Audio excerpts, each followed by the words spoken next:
Chikondi chanu mbuye chopanda malire, mumakonda muntu popanda chifukwa, simukondela nso monga yena anena,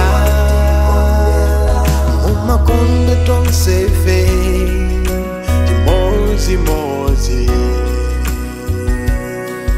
Koma ndi madabwa nazo zifanizilozi, zimakonda muntu pofuna kupeza pindu, ngati tu ulibe ziwa mbale ya soa, ubale wa paziko lino liwotelo.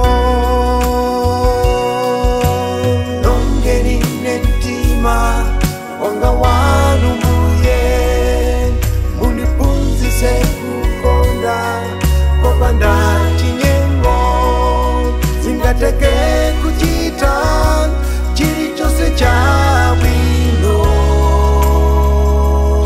Koma ngati ndilibe chikondi ndilichabe, longeni ne mtima wanga wanu mbuye, munipunzise kukonda kopanda chinyengo, zingateke kuchita chilichonse chabwino.